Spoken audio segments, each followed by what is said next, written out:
Magandang araw po sa inyong lahat.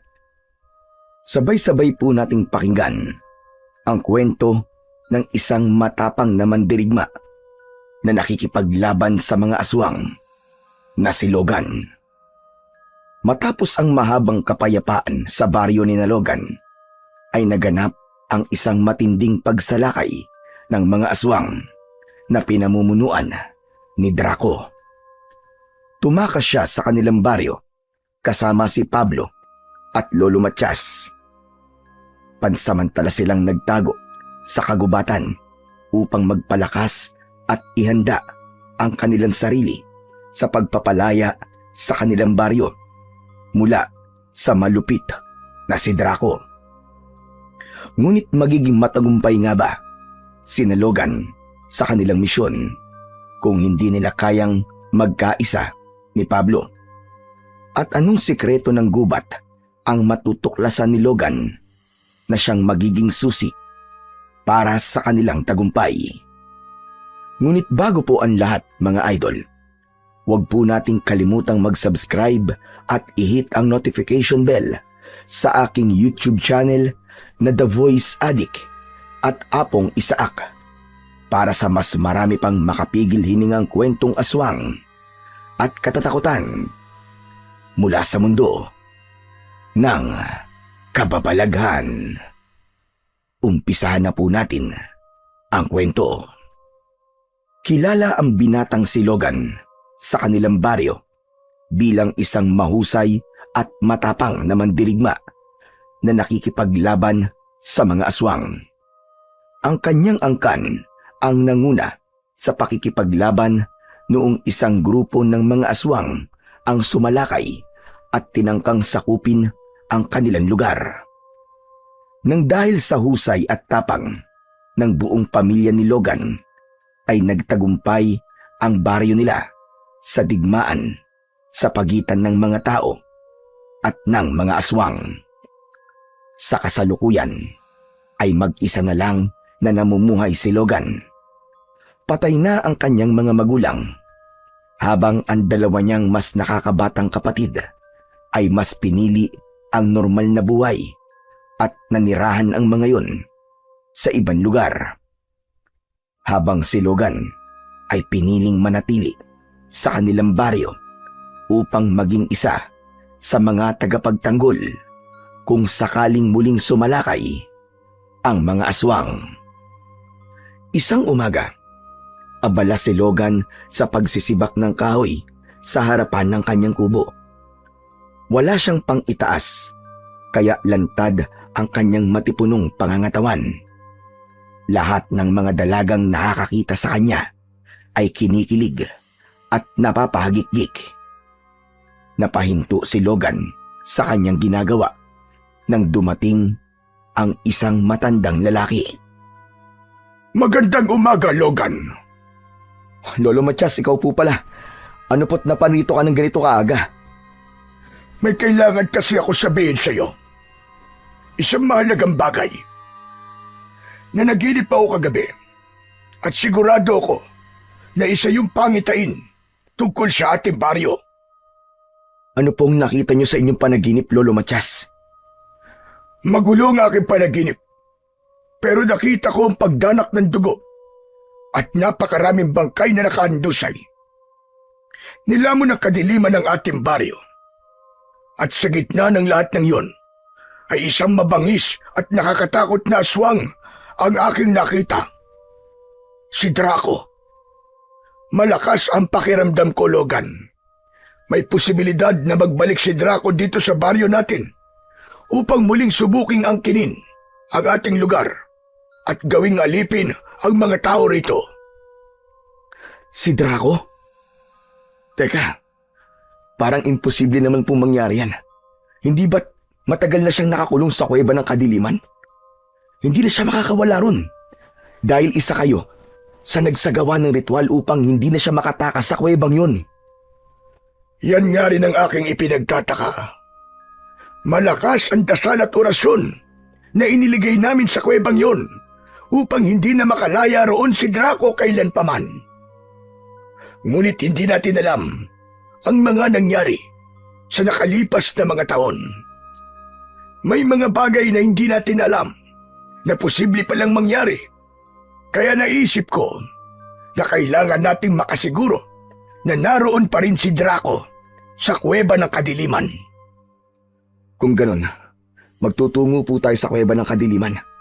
Tama po ba ako? Ganun na nga, Logan. Kailangan natin yung gawin upang mawala na ang aking pangamba kapag nasiguro kong nakakulong pa rin doon si Draco. Sige po, Lolo Matias. Sasamahan ko po kayo. Maraming salamat. Talagang hindi ako nagkamali sa paglapit sa iyo tungkol sa bagay na ito. Kilala niyo naman po ako, Lolo Matias.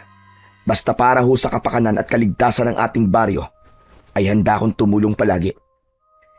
Kung ganun kailan niyo po pala balak magpunta sa kuweba ng kadiliman? Ngayon na sana, Logan.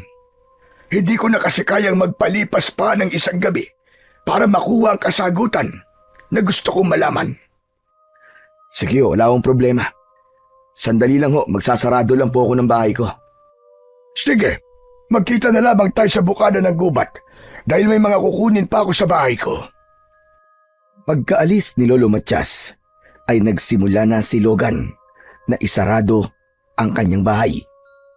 Dinala na rin niya ang kanyang itak na minana pa niya sa kanyang ama.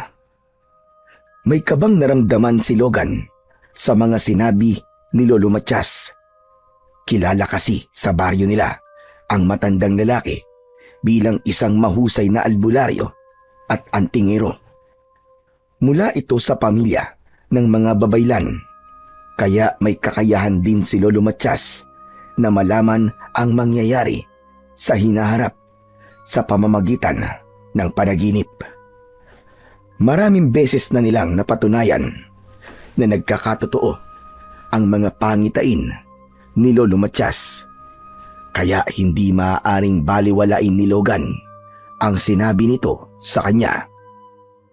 Makalipas ang ilang sandali, ay nagsimula ng maglakad si Logan papunta sa bukana ng gubat. Sa kanyang paglalakad ay nakasalubong niya ang kababata niyang si Pablo. Matanda si Pablo sa kanya ng 1 taon. Dala nito ang pana at palaso nito. Bukod kay Logan, isa rin si Pablo sa mahuhusay na mandirigma ng kanilang baryo. Hindi ito mula sa lahi ng mga manunugis, pero ang pagkamatay ng mga magulang nito sa kamay ng mga aswang ang nagtulak dito upang makipaglaban sa mga aswang. Logan, mabuti na lang at nakita kita. Maglaban ulit tayo. Sisiguraduhin ko sa'yo na hindi ka naman nanalo sa akin. Pablo, wala akong oras sa ganyang mga bagay. May importanteng bagay pa akong gagawin. Sus! Nagdadahilan ka lang Bakit? Natatakot ka bang makakabawi na ako sa'yo, ha? Tara na sa liwasan. Doon tayo maglaban. Seryoso ko, Pablo. Sa ibang araw na lang natin gawin yan. Pasensya ka na. Nilagpasan ni Logan si Pablo, pero malakas siya nitong tinapik sa balikat. Hinawakan ni Logan ang kamay ni Pablo. Umikot siya at sa isang kisap mata ay pinilipit niya ng bahagya ang braso ni Pablo. Namilipit sa sakit na napapaluhod si Pablo habang bakas sa muka ang sakit.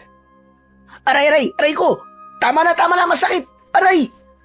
O yan, pinagbigyan na kita sa laban na gusto mo, ha? Sa tingin mo ba'y natatakot ako na matalo mo ako? Tignan mo nga at napakadali mo mapabagsak. Inakawalan din agad ni Logan si Pablo. Nakangiwing tumayo si Pablo habang masama ang tingin kay Logan. Napakayabang mo talaga. Palibasa, galing ka sa pamilya ng mga manunugis. Bata ka pa lang ay sinanay ka na sa pakikipaglaban. Bakit? Kasalanan ko ba na galing ako sa ganung uri ng pamilya? Ako ba ang pumili sa kanila? Alam mo, Pablo, kailangan ko na talagang umalis. Pasensya na. Ano ba kasi ang importanteng gagawin mo, ha? Saka ko na sasabihin sa'yo. Sige na, aalis na ako. Matapos yun, ay muli nang naglakad si Logan at hindi na niya nilingon pa si Pablo. Bata pa lang ay magkaibigan na sina Logan at Pablo. Nang magbinata sila ay doon na nagsimula ang tila lihim na paligsahan nila sa lahat ng bagay. Nagsimula yon noong nanligaw sila sa iisang babae at si Logan ang sinagot ng babaeng yon. Doon na nag-umpisa ang inis ni Pablo kay Logan. Ramdam ni Logan na nais ni Pablo na higitan siya sa lahat ng bagay, lalo na nang magdesisyon si Pablo na maging isang mandirigma. Palagi siya nitong hinahamon sa isang laban upang subukang talunin siya. Pero sa lahat naman ng pagkakataon ay palaging nananalo si Logan. Ganun pa man, hindi nakikipagpaligsahan si Logan kay Pablo dahil para sa kanya ay walang mas nakakahigit sa isa sa kanilang dalawa.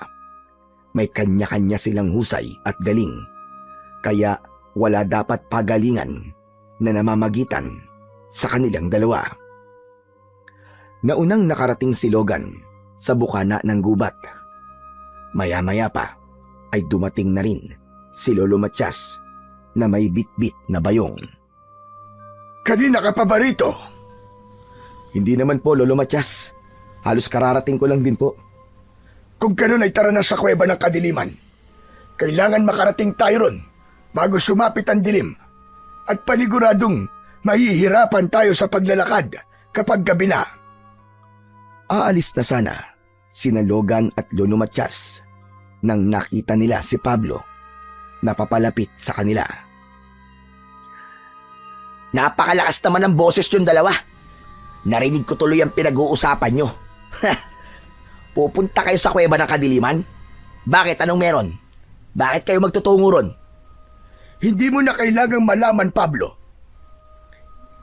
Nagmamadali kami ni Logan at kailangan na naming umalis. Teka, sandali lang. Alam kong importante ang dahilan nyo kung bakit kayo pupunta sa kuweba ng kadiliman. Hindi ba't doon nakakulong si Draco? Ano ba talaga nangyayari? Ang damot nyo naman sa impormasyon. Lolo Matias, isa ako sa mga mandirigmang nakikipaglaban sa mga aswang, tapos ngayon ay parang binabaliwala nyo yata ako. Bakit, Lolo Matias? Si Logan lang ba ang gusto nyong isama sa pupuntahan nyo? Lolo, siguro po ay tama si Pablo. Karapatan niyang malaman kung anong dahilan kung bakit tayo magtutungo sa kuweba ng kadiliman. Mabuti naman at naisip mo yan, Logan. Ano, Lolo Matias? Sabihin mo na sa akin ang dapat kong malaman. Ay nako.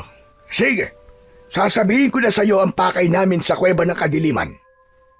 Magtutungo kami roon upang masiguro na naroon pa rin si Draco. Nakakita kasi ako ng pangitain na sumalakay si Draco sa ating baryo. Natatakot ako na baka nakahanap na ng paraan si Draco para makatakas sa kanyang kulungan. Kung ganon, ay kailangan ko sumama sa inyo, Lolo Matias. Hindi pwedeng dalawa lang kayo na magtutungo roon. Oo na, sige na.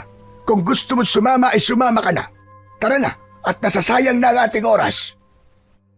Matapos yun, ay sinimulan na nila ang paglalakbay patungo sa kuweba ng kadiliman. Kilala ni Logan si Pablo, kaya alam niyang hindi ito papayag na hindi nila ito isama sa mga ganong gawain. Kaya naman, hindi na siya tumutol nang pumayag si Lolo Matias na sumama ito sa kanila. Makalipas ang ilang oras, ay patuloy pa ring naglalakad ang tatlo. Nakakaramdam na si Logan ng pagod at pananakit ng mga paa, pero hindi niya ninanais na magpahinga kahit sandali. Hindi ba pwedeng magpahinga na tayo kahit saglit lang? Kanina pa tayo naglalakad Hindi ba kayo nakakaramdam ng pagod? Napapagod din kaming kagaya mo. Pero hindi tayo maaaring magsayang kahit 1 segundo. Kahit 5 minutong pahinga lang naman Para namang napakatagal ng 5 minuto. Kung napapagod ka na, ay maaari ka nang bumalik sa baryo, Pablo. Hindi ko kailangan ng isang reklamador na kagaya mo sa paglalakbay na ito. Gusto ko lang naman magpahinga eh. Reklamador na kagad. Pabihira naman yan, oo. Bakit kasi hindi ka rito gumaya kay Logan na walang reklamo? Ay nako, naikumpara niyo na naman ako kay Logan. Sa bagay, wala naman ng bago dyan eh. Para naman sa inyong lahat ay si Logan ang pinakamagaling at pinakamabait. Ganyan naman talaga kayo, Lolo Matkas eh. Puro na lang si Logan, puro na lang si Logan ang nakikita niyong magaling. Tapos kapag may nagagawa akong maganda, ay bulag-bulagan kayo. Pero kapag nagkamali naman ako, grabe kayo kung sermonan ako. Pablo, tama na. Hindi ka dapat ganyan magsalita kay Lolo Matiyas. Baka nakakalimutan mo kung sino siya sa ating baryo. Iginagalang siya dahil sa napakaraming ambag niya sa baryo natin. Kaya sana, kausapin mo siya ng may paggalang. Bakit? Ako rin naman ah. Marami na akong nagawa at naiambag sa baryo natin. Pero bakit hanggang ngayon ay hindi ko pa rin nakukuha ang paggalang ng mga tao ron? Kailangan bang umabot muna ako sa edad ni Lolo Matiyas bago yun mangyari? Tama na. Tama na, Pablo. Hindi makakatulong kung pag-uusapan natin sa oras na to ang mga himutok mo sa buhay. Manahimik ka na, maaari ba? Nagpasalamat si Logan nang hindi na nagsalita si Pablo. Pero ramdam niya ang inis nito dahil sa naging takbo ng kanilang pag-uusap. Para kay Logan ay mali nang iniisip si Pablo na hindi ito iginagalang sa baryo nila. Alam niyang maraming tao ang humahanga rito dahil sa pagiging mandirigma nito. Yun nga lang, hindi marunong makontento si Pablo sa pagtrato ng mga tao rito na parabang may hinahanap pa ito, kaya pakiramdam nito ay palagi itong nasa likuran ni Logan. Hapon na nang makarating sina Logan sa kuweba ng kadiliman. Agad niyang naramdaman ang mabigat na aura sa paligid. Kinilabutan siya at nagtaasan ang balahibo niya sa braso. Ang bukana ng kuweba ay natatakpan ng pinagpatong-patong na mga bato. Yun ang nagsisilbing selyo upang hindi makalabas doon si Draco. Oh, mukhang hindi naman nagalaw ang mga bato ah. Ibig sabihin, nasa loob pa rin yan si Draco. O ano, pwede na ba tayong umalis? Hindi pa tayo maaaring umalis. Kailangan nating masigurong nasa loob pa si Draco. Papasukin natin ang kuweba. Lolo Matiyas, sigurado po ba kayo sa gagawin natin? Natali sa loob si Draco. Kung nandiyan pa siya sa loob, ay hindi niya tayo magagawang saktan. Ang kailangan ko lang munang gawin ay alisin ang inilagay naming dasal sa mga bato na nakaharang sa bunganga ng kuweba. Lumapit si Lolo Matiyas sa mga batong nakaharang sa bunganga ng kuweba. Inilapat nito ang dalawa nitong mga kamay sa mga bato at saka ito mariing pumikit. May inusal na dasal ang matandang lalaki. Isa iyong mahabang dasal na ang salita ay hindi naiintindihan ni Logan. Makalipas ang ilang sandali, ay ibinukas na ni Lolo Matiyas ang mga mata nito at inalis na nito ang mga kamay sa mga bato. Pansamantala ko nang naalis ang selyo. Ngayon ay maaari na nating alisin ang mga nakaharang na bato. Ano? Magpapakapagod pa tayo sa pag-aalis ng mga yan? Sigurado ako na nasa loob pa niyan si Draco at sa tagal niyang nakakulong dyan, ay patay na yun malamang. Kailangan natin makasiguro, Pablo. Kung ayaw mong tumulong ay manahimik ka na lang. Logan, halika na. Tulungan mo ako sa pag-aalis ng mga bato. Sige po, Lolo Matiyas. Lumapit si Logan kay Lolo Matiyas. Sinimulan na nila ang maingat na pag-aalis ng mga batong nakaharang sa bunganga ng kuweba. Iba't iba ang laki ng mga yon. Kaya may mga batong magaan at meron ding ubod ng bigat. Ang kaninang nakatayo lang na si Pablo ay tila hindi na nakatiis at tumulong na rin. Nang tatlo na silang nag-aalis ng mga bato ay mas naging mabilis sila hanggang sa tuluyan na nilang naalis lahat ng mga bato. May kinuwang sulok si Lolo Matias sa loob ng dala nitong bayong. Sinindihan nito yon gamit ang posporo. Yun ang naging tanglaw nila nang pumasok na sila sa loob ng kuweba. Malamig doon at mas lalong naging mabigat ang hangin. Matapos ang halos 15 minutong paglalakad ay narating na ng tatlo ang dulo ng kuweba. Lahat sila ay nagimbal nang makitang wala na si Draco sa malapad na bato kung saan yung dating nakatali. Diyos ko! Ito na nga ba sinasabi ko? Tama nga ang aking panaginip. Wala na rito si Draco. Nakatakas siya. Pero paano po siya nakatakas sa kuweban to? Hindi po nasira yung mga nakaharang na bato sa labasan nitong kuweba. Masyado nyo kasing minaliit si Draco. Dapat nilakasan nyo pa ang dasal na ginawa nyo rito noon, Lolo Matias. Malakas na dasal at orasyon na ang aming ginawa noon. Kaya nakapagtataka na nagawa pa rin niyang makatakas.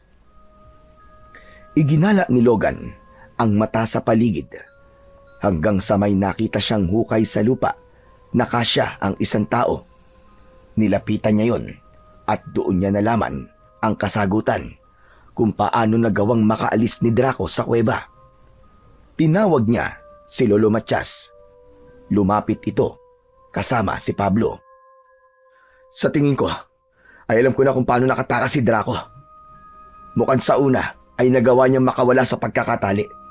Pagkatapos ay naghukay siya sa lupa at sigurado ko na kung papasukin natin ang butas na to, ay dadalhin tayo nito sa labas ng kuweba. Aba, kailan ka pa naging investigador, Logan? Tama si Logan, Pablo. Ganun nga ang nangyari. Talagang matalino si Draco at grabe ang pagtsatsaga niya sa paghukay para lang makawala sa kuwebang ito. Dapat pala ay pinatay na natin siya noon. Ang kinakatakot ko po ay baka matagal nang nakawala rito si Draco. Kung matagal na kasi, malamang ay naipon na niya ang kanyang mga alagad na aswang. Kaya hindi malabong anuman sandali ay aatake na sila sa baryo natin. Kaya kailangan nating maganda. Sabihan natin ng iba pang mandirigma, Logan. Ikaw ang magsanay sa kanila. Kailangan ay masiguro mong handa sila sa pakikipaglaban. Kailangan mas maging malakas ang puwersa natin, lalo na't si Draco ay isang pinuno ng mga aswang. Hindi rin natin alam kung gaano na siya kalakas ngayon. Ako naman ay dadasalan ko ang aking mga agimat upang mas maging mabisa yon kontra sa mga aswang. Eh ako, anong gagawin ko? Anong ambag ko? Magsanay ka rin, Pablo. Palakasin mo ang iyong sarili. Ha? Yun lang ang gagawin ko? Wala ka bang ibibigay na ibang gawain sa akin? Gaya ng kay Logan? Huwag ka na lang maging pasaway. Malaking tulong na yon sa ating lahat. Sa ngayon, ay bumalik na tayo sa baryo upang masabihan natin ang mga tao roon. Hindi na nagsayang ng oras sina Logan at agad silang naglakad pabalik sa kanilang baryo. Habang naglalakad, ay hindi na iwasang kabahan ni Logan. Sigurado siya na ang mga susunod na araw at gabi ay magiging mahirap para sa kanilang lahat. Minsan niya nang nasaksiyan kung gaano kalupit at kawalang awa si Draco. Nais kasi nitong masakop ang kanilang baryo upang gawin yung kuta ng mga aswang. Pero nabigo ito at nagdesisyon ang mga namumuno sa baryo nila na ikulong ito sa kuweba ng kadiliman. Habang ikinukulong si Draco sa kuweba, ay isinumpa nito na makakawala ito roon at kapag nangyari yon, ay papatayin nito ang lahat ng tao sa kanilang baryo. Halos 5 taon na ang nakararaan simula nang maikulong si Draco at hindi inaasahan ni Logan na makakawala ito roon at muling maghahasik ng lagim at kamatayan. Gabi na nang makarating sina Logan sa kanilang baryo. Kahit karamihan sa mga tao ay natutulog na ng oras na yon, ay kinausap pa rin nila ang kanilang kapitan upang sabihin ang kanilang natuklasan. Inutusan ng kapitan ang mga tanod na papuntahin ang mga tao sa liwasan para sa isang biglaang pagpupulong. Habang naglalakad si Logan papunta sa liwasan, ay hindi niya napigilang ilabas kay Lolo Matias ang kanyang pangamba. Lolo Matias, paano po kung mas naging makapangyarihan pa ngayon si Draco? Baka kasi matagal na siyang nakawala ron sa kuweba at nagawa niya ng makapagpalakas ng gusto. Yan nga rin ang aking iniisip. Natatakot ako kung ano ang maaari niyang gawin sa ating baryo kung sakaling muli siya sumalakay dito. Bakit ba ganyan ang mga sinasabi nyo? Puro negatibo ang tumatakbo sa utak nyong dalawa. Di ba? Nagawa na nating talunin noon si Draco, kaya matatalo ulit natin siya kahit ilang beses pa siyang umatake rito. Mas mabuti na ang matakot tayo upang mapaghandaan natin ang mga makakalaban natin kaysa sa maging kampante tayo. Dahil kapag naging kampante tayo, ibig sabihin ay minamaliit natin ang kakayahan ni Draco. Gaya ng sinabi ni Logan, baka nagawa ng magpalakas ni Draco. Baka nakakalimutan mo rin, Pablo, na namatay na ang ilan sa mga kasama kong nagkulong kay Draco. Ang iba naman ay wala na rito sa ating baryo. Sa tingin mo ba, kakayanin pa ng aking kakayahan na muli siyang ikulong sa kuweba? Pinapalakas ko lang naman ang loob nyo eh. Ang dami nyo na kagad sinabi. Kung ganun, Lolo Matias, kung sakaling sumalakay muli rito si Draco, ay kailangan na natin siyang patayin dahil hindi na siya maaaring ikulong sa kuweba ng kadiliman. Tama ka, Logan. Kamatayan na lang ang paraan upang matapos na ang kasamaan ni Draco. Sos! Palagi na lang si Logan ang tama para sa inyo, Lolo Matias. Wala nang nagsalita pa kina Logan at Lolo Matias dahil parehas nilang alam na mas lalo lang hahaba ang kanilang usapan. Nang makarating na sila sa liwasan, ay unti-unti nang dumarating doon ang mga tao. Lahat ay may pagtataka sa muka dahil sa biglaang pagpupulong. Tumayo sina Logan at Pablo sa harapan, habang si Lolo Matias ay tumayo naman sa unahan. Katabi nito ang kapitan ng kanilang baryo. Maya-maya pa ay nagsimula ng magsalita si Lolo Matias. Pasensya na ako na abala ng bigla ang pagpupulong na to, ang inyong pamamahinga. Ngunit ang aking sasabihin ay hindi na maaaring ipagpabukas pa. Hindi na ako magpapaligoy-ligoy pa, mga kasama. May nagbabantang panganib sa ating baryo. Natuklasan namin ni Pablo at Logan na nakatakas si Draco sa kuweba ng kadiliman. Hindi namin alam kung matagal na ba siyang wala roon. Pero isa lang ang ibig sabihin nito. Magbabalik siya rito sa baryo natin, gaya ng banta niya noong ikinulong namin siya. Umugong ang bulong-bulungan ng mga tao. Naramdaman ni Logan ang takot ng bawat isa. Kaya hinihimok ko ang mga mandirigma ng ating baryo na maganda at magsanay sa ilalim ni Logan. Kailangan ay maging mas biyasa kayo sa pakikipaglaban dahil hindi natin alam kung gaano nakalakas ngayon si Draco. Ang mga nais umalis ay hindi natin pipigilan. Ngunit ang mga pipiliing manatili ay dapat na maging mas maingat. Huwag niyo rin kakalimutan na palaging magdasal sa ating Panginoon. Ang Panginoong Diyos na lamang ang magiging sandigan natin sa mangyayari sa ating baryo. Matapos magsalita ni Lolo Matias, ay pinauwi na ng kapitan ang mga tao sa kani-kanilang mga bahay. Malungkot na pinagmasdan ni Logan ang mga taong naglalakad palayo dahil lahat ay takot at nangangamba. Kinabukasan ay sinimulan na ni Logan ang pangunguna sa pagsasanay sa mga mandirigma sa kanilang baryo. Siniguro niya na magiging mas mahusay ang mga yon sa paggamit ng mga sandata. Buong maghapon na ganun ang ginawa ni Logan. Habang papalubog na ang araw, ay nagtungo siya sa sementeryo upang dalawin ang puntod ng kanyang mga magulang. Tumayo siya sa harapan ng libingan ng kanyang ama at ina. Nanay, tatay, nandito po ako para humingi po ng gabay sa inyo sa paparating na dilubyo sa ating baryo.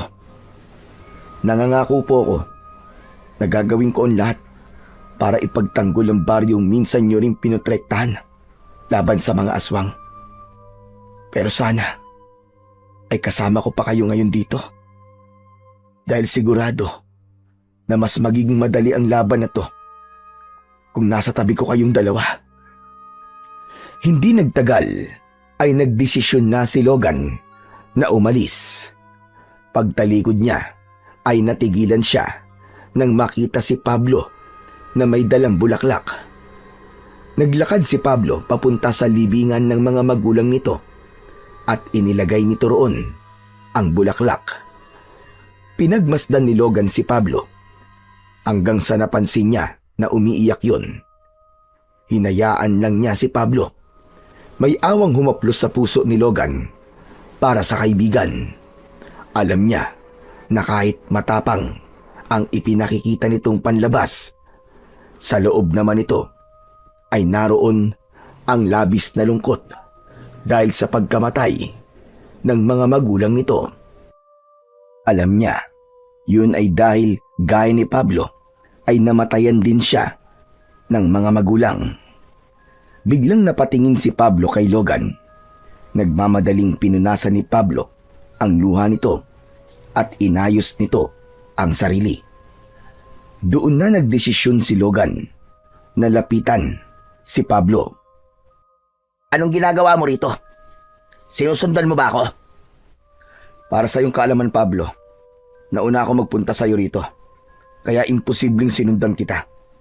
Ano? Hindi ako umiiyak ha. Napuwing lang ako. Humangin kasi ng malakas tapos may pumasok na kung ano sa mata ko. Wala naman ako sinabing umiiyak ka. Saka Pablo, huwag mong ikahiya ang pag-iyak mo. Hindi yan kabawasan sa pagkalalaki mo. Alam ko ang pakiramdam ng nawalan ng magulang dahil parehas natin pinagdaanan yon. Aaminin ko, hanggang ngayon, nasasaktan at umiiyak pa rin ako. Hindi ka ba marunong makaintindi? Sinabi lang hindi ako umiiyak eh. O sige, kung di ka umiiyak, hindi na. Sinasabi ko lang naman na walang masama sa pag-iyak. Sige na, mauna na ako sa'yo. Mag-iingat ka sa pag-uwi mo. Teka, sandali lang. O bakit?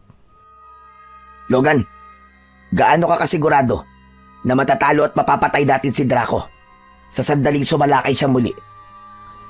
Sa totoo lang, hindi ko alam, Pablo. Ang sabi nga ni Lolo Matias, hindi tayo maaaring maging kampante sa pagkakataon na to. Gusto kong sabihin mo na mapapatay natin siya, Logan. Gusto kong mamatay ang hayop na aswang na yon. Dahil siya ang pumatay sa aking mga magulang. Ang kamatayan lang niya ang magbibigay ng hustisya sa nangyari sa tatay at nanay ko. Kaya kailangan nating maganda, Pablo. At sa pagkakataong to, ay huwag na nating maliitin si Draco. Huwag kang mag-alala. Dahil nasa panig tayo ng kabutihan. Nasa panig natin ang Panginoong Diyos. Kaya siguradong magwawagi tayo. Marahang tinapik ni Logan sa balikat si Pablo bago niya ito iniwanan sa sementeryo. Nang sandaling yun, ay hindi napigilan ni Logan na manghinayang sa pagkakaibigan nila ni Pablo. Bagamat nag-uusap pa sila, alam niya na merong pader na tila nasa pagitan nilang dalawa. Kaya naman, sa tuwing nagdadasal siya, ay hindi niya kinakalimutan na hilingin sa Diyos na sana ay bumalik ang dating pagkakaibigan na meron sila ni Pablo. Lumipas ang ilang gabi na walang pag-atake ng mga aswang ang nangyari. Ganun pa man, hindi pa rin naging kampante si Logan. May kung anong pakiramdam siya na anumang sandali ay bigla na lamang aatake si Draco at ang mga alagad nitong aswang.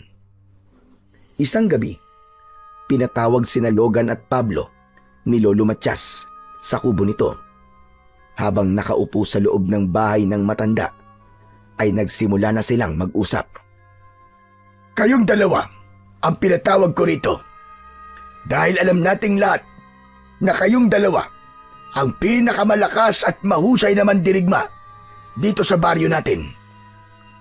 Buti naman at hindi lang si Logan ang magaling para sa inyo. Salamat at sa wakas ay isinama nyo na ako. Maaari bang huwag ka munang magmaasim ngayon, Pablo? Hindi ngayon ang oras para sa mga bagay na yan.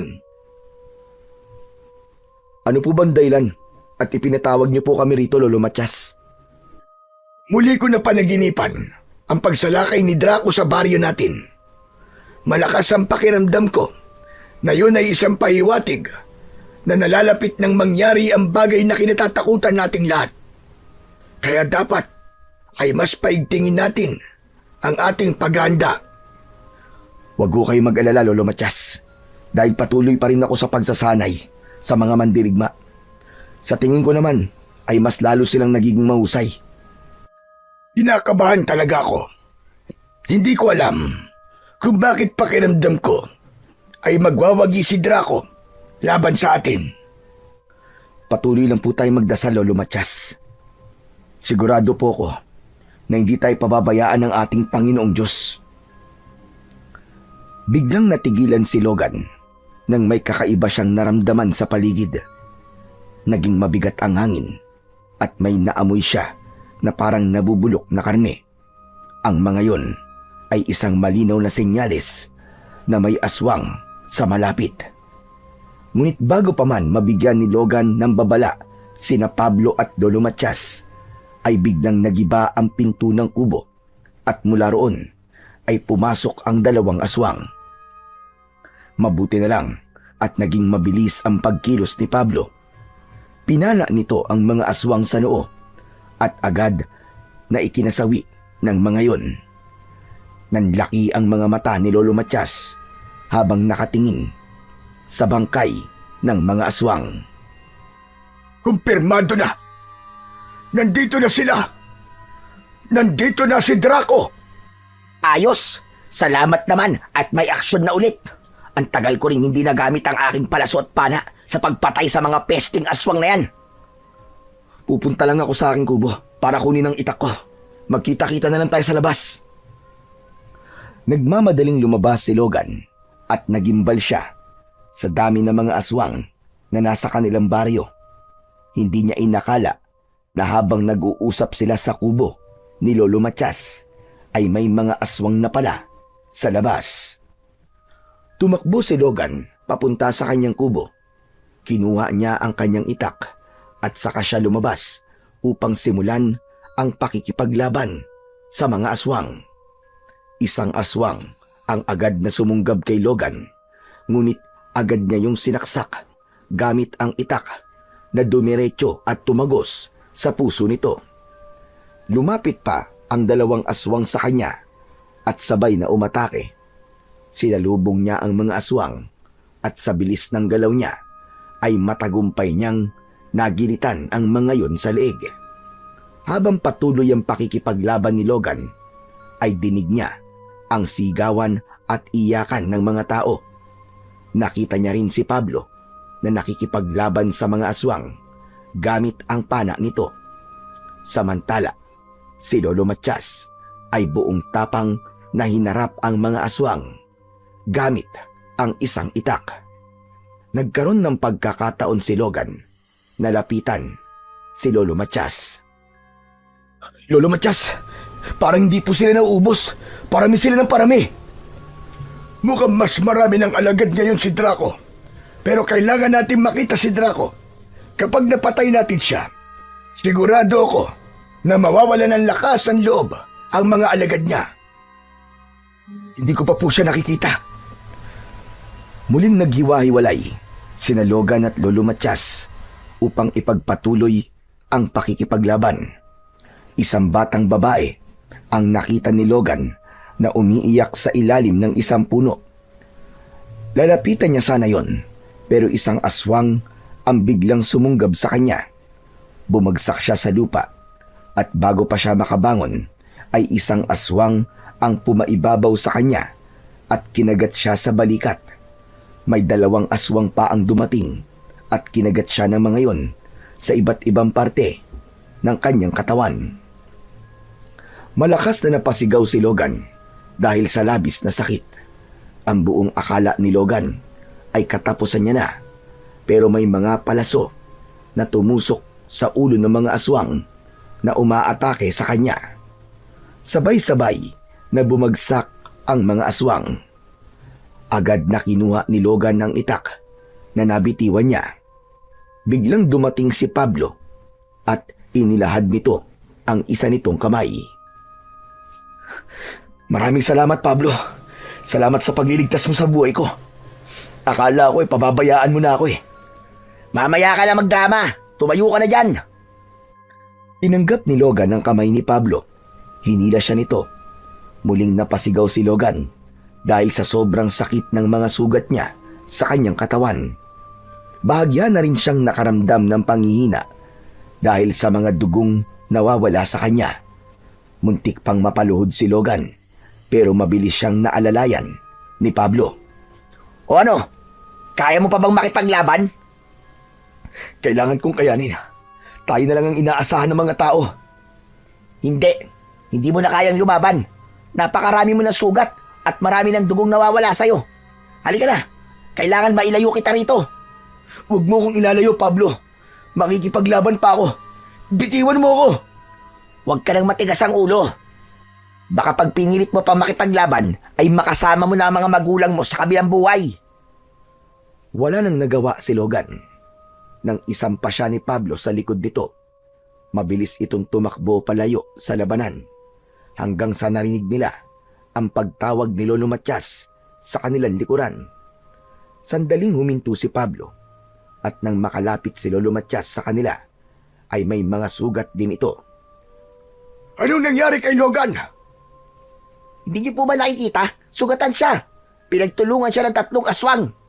Ibaba mo ako, Pablo. Ibaba mo ako. Kailangan ko pa makipaglaban. Kailangan ako ng mga tao sa baryo natin.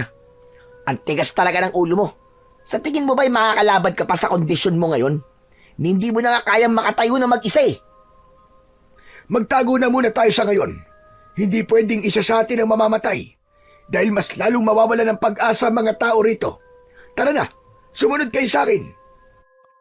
Nauna si Lolo Matias, kina Logan at Pablo. Sinundan ito ni Pablo hanggang sa makalayo na sila sa pinangyayarian ng laban. Nagtago sila sa likod ng isang malaking bato. Inihiga ni Pablo si Logan sa lupa. Mula roon ay dinig pa rin nila ang sigawan ng mga tao. Lolo Matias, ang mga tao, kailangan nila ng tulong natin.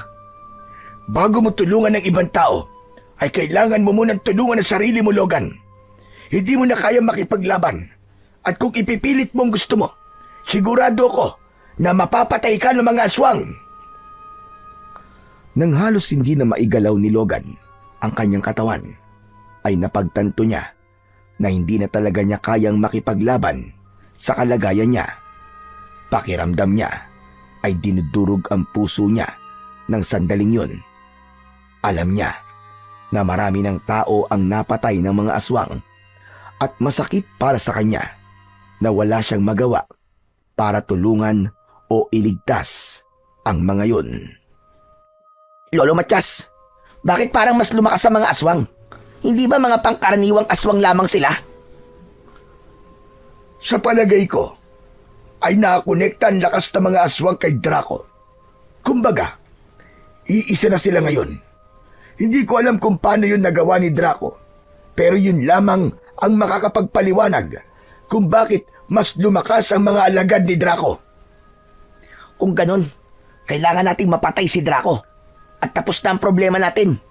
Kaya lang, hindi ko pa rin nakikita si Draco. Ang bihira. Nasaan ba ang hayop na yun at ayaw pang lumabas? Matapos yung sabihin ni Pablo, ay biglang tumahimik ang paligid. Pilit na tumingin si Logan sa pinanggagalingan nila. Nakita niya ang pagdating ng isang aswang na matangkad at may malaking katawan. Hindi siya maaaring magkamali. Si Draco ang aswang na yon. Si Draco, dumating na siya. Ano, sugurin ko na ba siya? Hindi siya sasantuin ng palaso ko. Huwag mo na, Pablo. Parang pagpapakamatay ang gagawin mo na yan. Hindi pa natin siya kaya. Lalo na't sugatan si Logan. Maya-maya ay narinig nila ang nakakatakot at malaking boses ni Draco. Sa wakas, nangyari na ang matagal kong inakasama. Napabagsak ko na ang baryong ito. Kayong mga tao, simula ngayon ay ako na ang ituturing niyong Panginoon. Kaya lumuhod kayong lahat at magbigay-pugay kayo sa akin. Sa takot ng mga tao, ay napilitang lumuhod ang mga yon sa harapan ni Draco. Ganyan nga.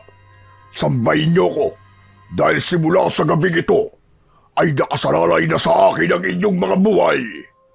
Lahat na susuway sa akin ay kamatayan ang kaparusahan. Simula ngayon ay mga alipin ko na kayong lahat. Ngunit nasaan na si Logan at ang matandang si Matias? Bakit hindi ko sila nakikita? Logan! Matias! Nasa na kayo? Bakit hindi kayo magpakita sa akin? Bakit hindi ako nabanggit ng mukong na yun? Hindi ba niya ako kilala? Isa ako sa nakipaglaban sa kanya noon. Umalis na tayo rito. Bago pa tayo makita ni Draco, hindi pa natin siya kayang harapin sa sandaling ito. Lalo na sa kalagayan ni Logan. Sa ngayon, ay tatakas muna tayo at magpapalakas. O kaya, ay maghanap tayo ng paraan para matalo si Draco. Pablo, buhatin mo na si Logan. Sa gubat tayo magtatago. Hindi na pumalag si Logan nang buhatin siya ni Pablo. Tahimik at nagmamadali silang lumayo. Tinahak nila ang daan papunta sa gubat. Nais mang makipaglaban ni Logan kay Draco, pero napagtanto niya na tama sina Pablo at Lolo Matias. Silang tatlo na lang ang pag-asa ng kanilang baryo upang makalaya ito mula kay Draco at hindi pwedeng may mangyaring masama sa kahit isa sa kanila. Matapos ang ilang oras na paglalakad, ay huminto sila at ibinaba na siya ni Pablo sa tabi ng isang puno. Ramdam pa rin niya ang labis na panghihina. Ano nang gagawin natin ngayon, Lolo Matias? Kailangan muna nating magpalakas. Lalong-lalo ka na, Logan. Dapat ay maghilom muna ang mga sugat mo bago tayo bumalik sa baryo upang labanan si Draco. Ang mga tao ho sa baryo, paano sila? Sigurado ako na sa sandaling to ay takot na takot sila. Baka isa-isa na rin silang pinapatay ng hayop na Draco na yun. Marahil din ay iniisip nila na inabando na natin sila dahil wala na tayo ron. Alam kong mahirap iwasan, pero huwag ka muna mag-isip ng hindi magagandang bagay dahil hindi yan makakatulong sa kalagayan mo ngayon. Sa palagay ko naman, ay hindi sasaktan ni Draco ang mga tao sa ating baryo. Narinig mo naman ang sinabi niya kanina na gagawin niyang alipin ng mga tao roon. Ipagdasal na lang natin na mabigyan tayo ng sapat na panahon para magpalakas bago may mas hindi magandang gawin si Draco sa ating baryo. Sandali nga lang, mawalang galang na. Pero gutom na ako. Iiwanan ko na muna kayo rito at maghahanap ako ng makakain. Nang umalis sandali si Pablo, ay hinubad ni Lolo Matias ang suot nitong damit. Pinunit nito yon at ginawa nito yung benda sa malalalim na sugat ni Logan. Maya-maya pa ay bumalik si Pablo na may dalang mga prutas. Yun ang kinain nila upang kahit paano ay maibsan ang kanilang gutom. Nang sumapit ang umaga, muli silang naglakad hanggang sa nakarating sila sa kuweba ng kadiliman. Doon nila napiling magtago, lalo na't alam nilang malaki ang posibilidad na hindi naroon magtutungo si Draco dahil sa lugar na yun ito ikinulong. May malapit na ilog sa kuweba kaya hindi nila naging problema ang tubig. Ang kagubatan ang naging pansamantalang tirahan ni Logan, Pablo at Lolo Matias. Patuloy na nagpagaling si Logan mula sa mga sugat na nakuha niya sa laban. Araw-araw ay inaasikaso at ginagamot siya ni Lolo Matias gamit ang mga halamang gamot at agimat upang mapabilis ang kanyang paggaling. Habang si Pablo naman ang nangunguha ng pagkain at nagbabantay sa paligid. Isang umaga, nakaupo si Logan sa bato sa tabi ng ilog nang lumapit sa kanya si Lolo Matias. Nasaan po si Pablo? Kanina ko pa po siya hindi nakikita. Ayun, naghahanap ng makakain natin. Mabuti naman at kahit paano ay nagbabago na si Pablo. Mukhang nauunawaan na niya kung gaano kabigat at kaseryoso ang sitwasyon natin ngayon. Mabait naman po talaga si Pablo eh. Sadyang ikinukumpara lang niya ang sarili niya sa akin. Kaya minsan ay hindi siya magandang magsalita. Doon po siguro niya nilalabas ang inis niya sa akin. Alam ko naman yan. Kaya minsan, sinasagot ko rin siya para magkaroon siya ng kamalayan na hindi na tama ang lumalabas sa bibig niya.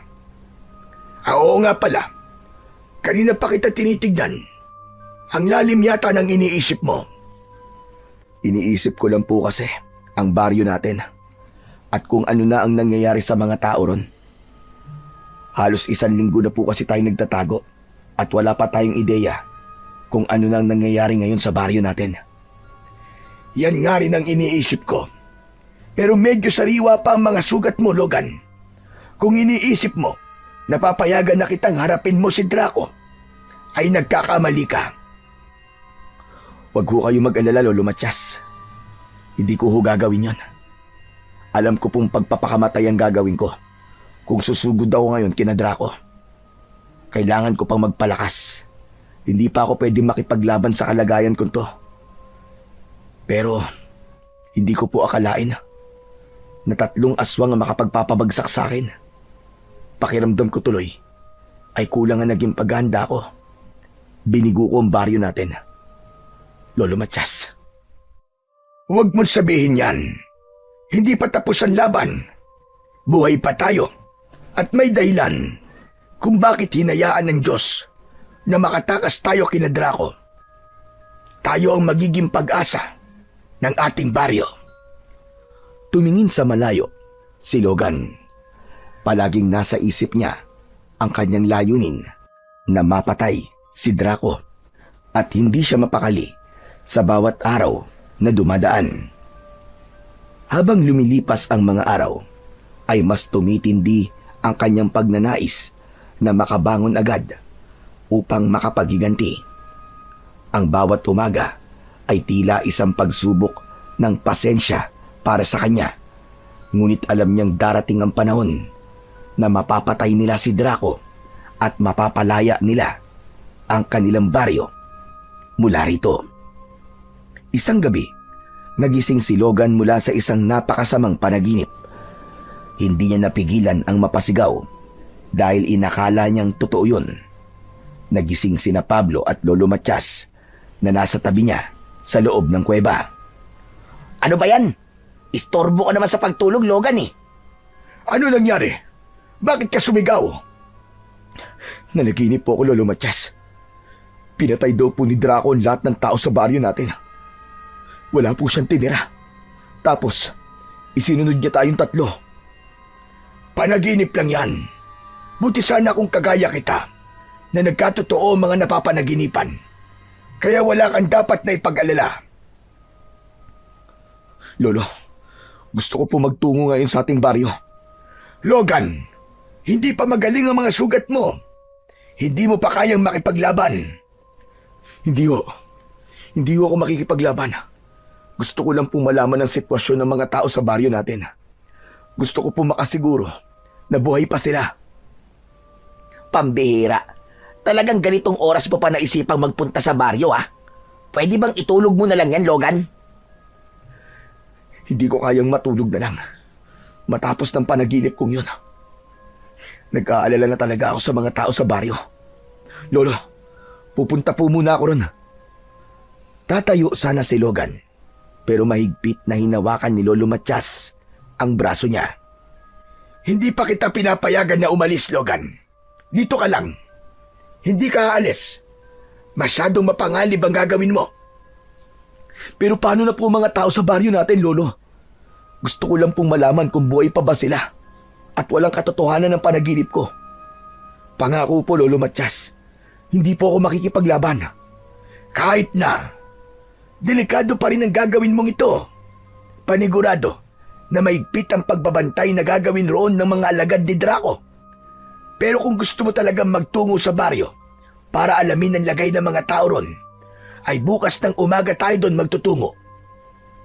Tayo? Ibig sabihin kasama ako?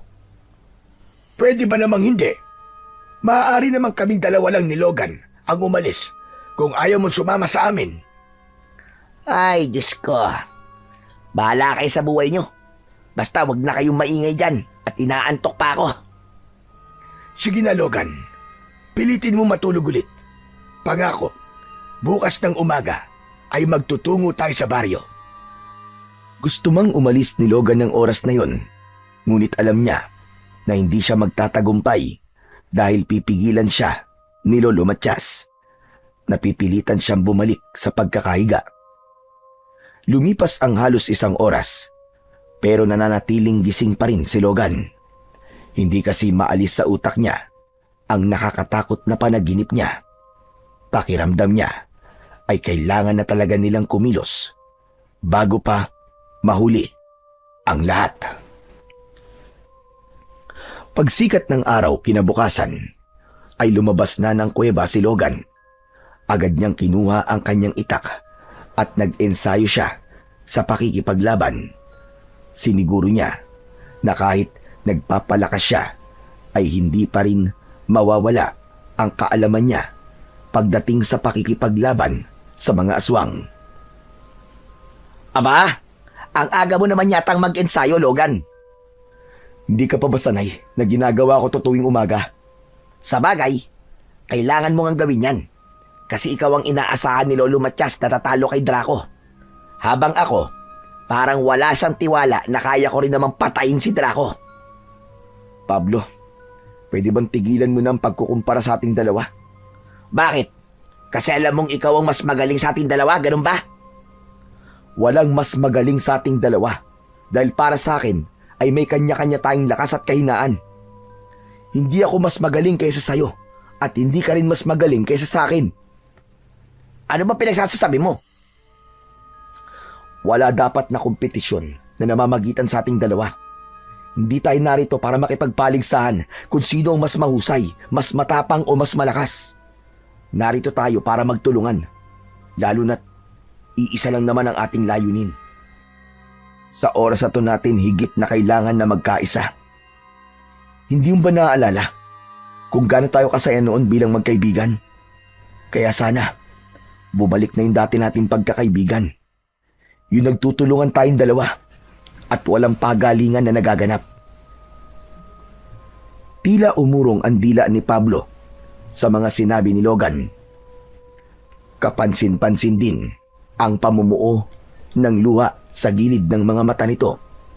Dahil doon ay nalaman ni Logan na may tinamaan siya sa puso ni Pablo dahil sa mga salitang lumabas sa kanyang bibig. Nang lumapit sa kanila si Lolo Matias, ay tumalikod sandali si Pablo upang punasan ang luha na nagbabadyang malaglag mula sa mga mata nito. Baka naman nagtatalo na naman kayong dalawa. Magpaawat kayo at napakaaga pa. Hindi po, Lolo Matias. Nag-uusap lang po kami ni Pablo. Ganun ba? Oo nga pala, Logan. Handa ka na bang magtungo tayo sa baryo? Opo, Lolo. Handa na po ako. Kung ganun ay tara na. Pero ipapaalala ko sa'yo na hindi tayo pupunta roon para makipaglaban. Hindi tayo pwedeng makita ng kahit na sino, kahit ng mga taong nakatira roon. Pupunta tayo ron para alamin ang kalagayan ng mga tao. Nagkakaintindihan ba tayo? Opo, Lolo Matias. Mabuti naman. Gusto ko lang makasiguro na hindi ka gagawa ng bagay na ikakapahamak natin. O siya, tara na, para makabalik din kagad tayo. Pablo, total hindi ka sasama sa amin, ay maiwan ka rito. Magbantay ka. Tumango si Pablo. Matapos yun, ay nagsimula ng maglakad sina Logan at Lolo Matias patungo sa kanilang baryo. Habang naglalakad, ay paulit-ulit na nagdadasal si Logan na sana ay hindi totoo ang panaginip niya kagabi at buhay pa rin ang mga tao sa baryo nila. Ngunit hindi pa man sila nakakalayo nang biglang humabol sa kanila si Pablo. Oh, anong ginagawa mo rito? Sasama na lang po ako sa inyo. Paniguradong maiinip lang ako sa kuweba kasi mag-isa lang ako ron eh. Sige, pero huwag kang maingay doon. Kilala ko pa naman yung bunganga mo. Nagpatuloy na ang tatlo sa kanilang paglalakad. Maya-maya ay nasa unahan na ni Logan at Pablo si Lolo Matias. Oo nga pala, Logan. Tungkol dun sa mga sinabi mo sa akin kanina. Oh, anong tungkol sa mga yon? Napagtanto ko kasi na tama ka. Simula nang sinagot ka ng babaeng parehas nating nililigawan, ay inisip ko na karibal kita sa lahat ng bagay. Lalo na, nung naging mandirigma na rin ako. Wala akong ibang gusto kundi ang mahigitan ka. At dahil doon, nakalimutan ko na ang mga pinagsamahan natin bilang magkaibigan. Saka yung sinabi mo na gusto mong ibalik ang dati nating pagkakaibigan. Sa totoo lang, matagal ko nang gustong mangyari yan, kaya lang, palagi ako nauunahan ng pagiging mapagmalaki ko. Iniisip ko na baka huli na ang lahat para maging totoong magkaibigan ulit tayo. Hindi pa huli ang lahat, Pablo. Habang nabubuhay tayo at may kagustuhan tayo na ibalik ang dati, ay mangyayari pa rin ang bagay na yun. Pero ibig man sabihin yan tinatapos mo na ang pakikipagkompetensya sa akin? Oo, gusto ko na maging magkaibigan ulit tayo. Pangako, aalisin ko na ang inggit sa katawan ko. Saka sana, mapatawad mo ko sa mga hindi magagandang bagay na nagawa ko sa'yo ha. Ano ka ba? Wala ka namang kasalanan sa akin Basta kalimutan na natin ang lahat ng hindi magagandang nangyari. Magsisimula ulit tayong dalawa bilang magkaibigan at kasama si Lolo Matias ay palalayain natin ang ating baryo mula kay Draco at sa mga alagad niya. Ayos! Salamat, Logan ha. Talagang hindi ka pa rin nagbabago. Napakabait mo pa rin. Pwede ba kitang yakapin? Oo naman. Huwag ka lang halik ha. Sira ulo. Napatawa ang dalawa. Huminto muna sila sa paglalakad. Nang yakapin ni Pablo si Logan, ay parehas silang naluwa. Labis ang kasiyahan ni Logan dahil alam niyang simula sa oras na yon ay bumalik na ang pagkakaibigan nila ni Pablo na matagal niya nang ipinagdadasal na mangyari. Kung meron mang isang bagay na magandang nangyari sa pagsalakay ni Draco sa kanilang baryo, masasabi niya na yun ay ang muling pagkakabuo ng kanilang pagiging magkaibigan ni Pablo. Ano ba nangyayari dyan? At mukhang nagdadrama na kayong dalawa. Aba, mukhang nagkabati na yata kayo Opo, Lolo. Okay na po kami ni Pablo. Totoo ba, Pablo? Okay na kayo ni Logan? Opo, humingi na rin po ako ng tawad kay Logan. Hindi nyo alam kung gaano ako kasaya sa ginawa niyong dalawa. Ngayon, sigurado na ako na mananalo tayo sa laban natin kay Draco dahil mas magiging matibay na ang ating puwersa. Pero mamaya na kayo mag-usap at kailangan na nating makarating sa baryo. Nang ipagpatuloy ni Logan ang kanilang paglalakad, ay magaan na ang kanyang pakiramdam. Hindi niya kayang ipaliwanag ang kasiyahang kanyang nararamdaman dahil sa wakas ay nagkaayos na rin sila ulit ni Pablo. Matapos ang ilang oras ng paglalakad, ay nakarating na sina Logan sa bukana ng gubat. Nagtago sila sa likod ng isang malaking bato at mula roon ay tanaw nila ang baryo.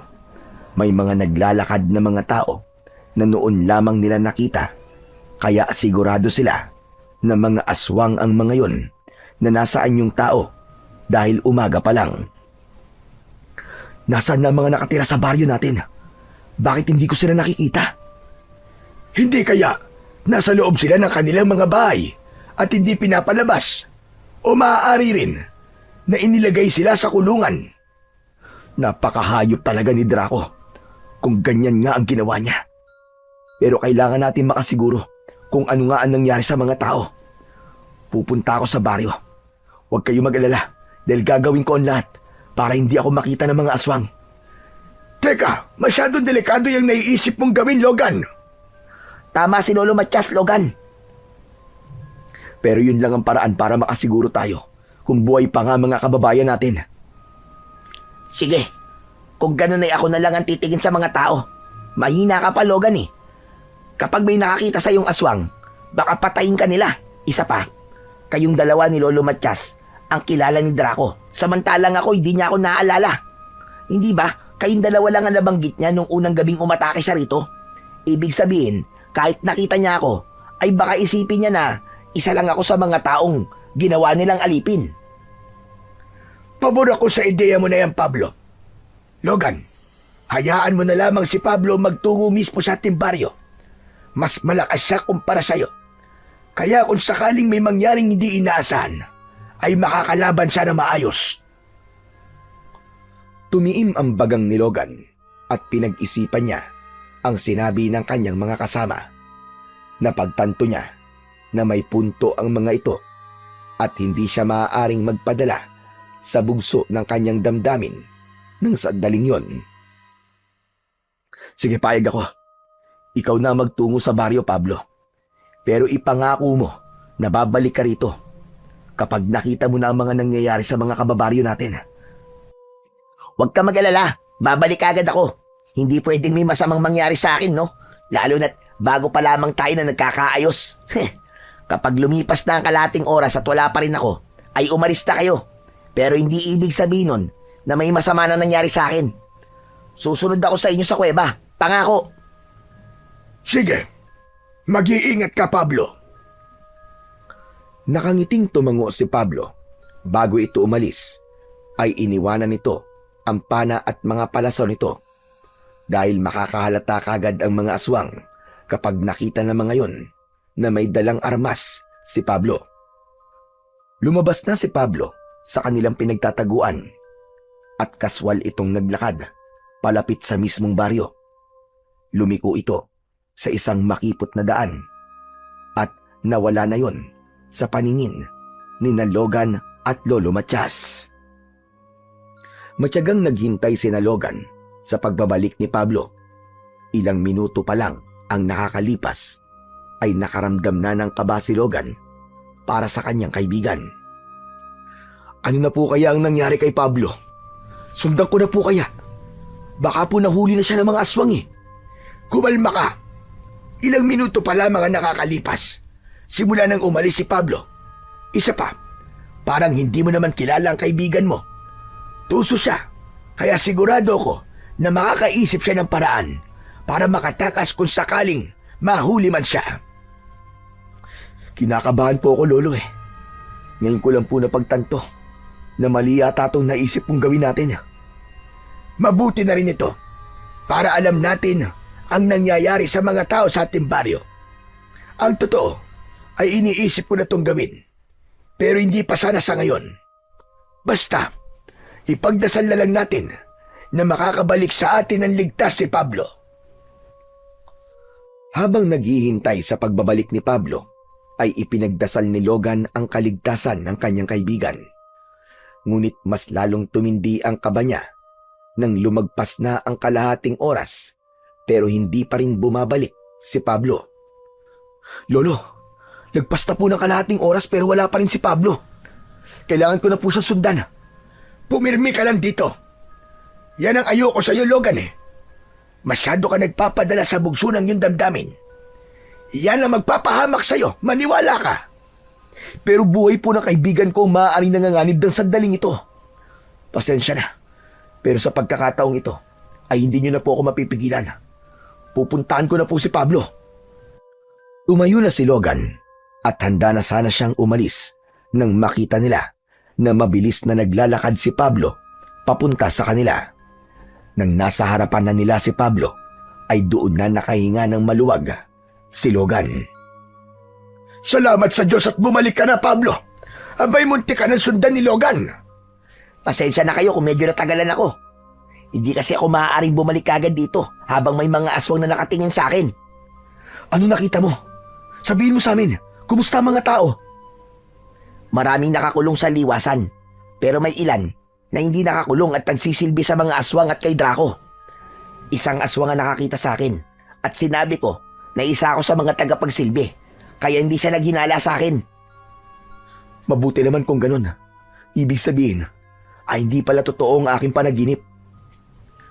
Pero narinig ko na kada gabi daw ay may isang tao na inaalay kay Draco. Gabi-gabi ay isang buhay ang nawawala. Napakahayop talaga ng Draco na yun. Kailangan ko na talaga magpalakas para maaari ko na siyang makaharap. Ang mabuti pa ay sa kuweba na natin ipagpatuloy ang ating pag-uusap. Umalis na tayo bago pa may aswang na makakita sa atin. Sinunod ni Logan at Pablo ang sinabi ni Lolo Matias. Magkasama silang umalis ng tahimik, palayo sa kanilang baryo. Habang naglalakad pabalik sa kuweba kung saan sila pansamantalang nagtatago, ay mas lalong nag-alab ang puso ni Logan sa labis na puot para kay Draco at sa mga alagad nitong aswang. Masakit para sa kanya na malaman na inaalipin at ginagawang pagkain ni Draco ang mga tao sa kanilang baryo. Kapwa pagod na pagod ang tatlo nang makarating sila sa kuweba. Naupo silang tatlo habang habol ang kanilang paghinga. Pablo, maaari bang kumuha ka ng tubig sa ilog? Saka maghanap ka na rin ng ating makakain. Kailangan nating makabawi ng lakas. Ano? Bakit akong gagawa nun? Pare-parehas lang naman tayong pagod, di ba? Aba, bakit tila nagrereklamo ka na ngayon sa gawain mo na yan? Hindi ba ikaw mismo nagsabi na sa'yo ang toka ng paghahanap ng ating pagkain? Oo nga pala. Pasensya ka na, Lolo Matias. Nakalimutan ko. Bata ka, pero makakalimutin ka na. Sige na, kumilos ka na. Sige po. Aalis po muna ako para maghanap ng pagkain nating tatlo. Nang makaalis na si Pablo, ay malakas na naisuntok ni Logan ang kanyang kamao sa lupa. Doon niya ibinuhos ang galit na kanina pa nais kumawala sa kanya. Naiintindihan ko ang nararamdaman mo, Logan. Maging ako ay galit na galit din sa mga nalaman natin kay Pablo. Hindi nararapat na maging alipin ng mga tao sa ating baryo. Higit sa lahat, hindi sila dapat maging pagkain lang ni Draco at ng mga alagad niyang aswang. Hindi ko po alam kung gaano katindi ang takot ng mga tao sa tuwing sasapit ang gabi habang iniisip nila na maaaring sila o isa sa mga mahal nila sa buhay ang kailangan mamatay. Lolo, gusto ko na pong harapin si Draco. Hindi ko na po kayang patagalin pa ang impyernong nangyayari sa ating baryo. Logan iyo, sana ay maunawaan mo na hindi pa ito ang tamang panahon. Alam kong masakit, pero kailangan nating magtiis. Hindi sapat ang ating itak para talunin si Draco. Kahit ng mga agimat na aking dala, ay alam kong walang laban kay Draco. Pero Lolo Matias, kailan pa? Kailan pa darating ang tamang panahon na yan? Kapag ba ubos na ang mga tao sa baryo natin? Kung buhay pa sana ang nagbabagang batis dito sa gubat, malamang ay maaari tayong magkaroon ng laban kay Draco. Nagbabagang batis? Parang ngayon ko lang po narinig ang salitang yan. Hindi ka pa ipinapanganak. nang matuklasan ng mga tao sa ating baryo ang nagbabagang batis dito sa gubat.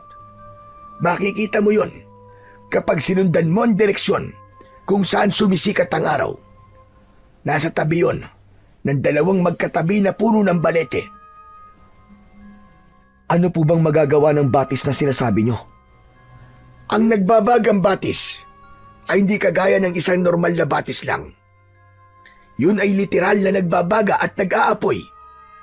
Yun ay ginawa ng mga diwata upang maging instrumento para mas madaling mapatay ng isang tao ang mga aswang. Kapag inilublog mo ang iyong sandata sa nagbabagang batis, magkakaroon ng kakaibang kapangyarihan ng iyong sandata. Babalutin ito ng apoy sa tuwing ito ay gagamitin mo sa pakikipaglaban. Magiging mabisang sandata laban sa mga aswang ang sandatang na itutubog sa batis na yon. Kung ganun, kailangan po nating mapuntahan ng batis na sinasabi po ninyo.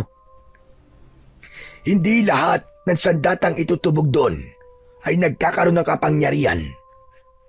Pili lamang ang mga taong nabibigyan ng basbas ng nagbabagang batis, Logan. Isa pa, matagal nang wala ang nagbabagang batis dahil sa pang-abuso ng mga tao. Nagalit ang mga diwata dahil maraming tao na nabigyan ng basbas mula sa batis tapos ginamit lang sa kasamaan. Pero wala naman po mawawala kung pupuntahan po natin ang nagbabagang batis. Malay niyo po, ay muli yung lumitaw sa tagal ng panahon. Duda ako sa bagay na yan, Logan. Sigurado ko na hindi na yun muling lilitaw dahil kapag nagalit ang mga diwata, ay hindi na muling ibabalik ng mga ito ang isang bagay na binawi na ng mga ito. Naputol ang pag-uusap ni Logan at Lolo Matias sa pagdating ni Pablo.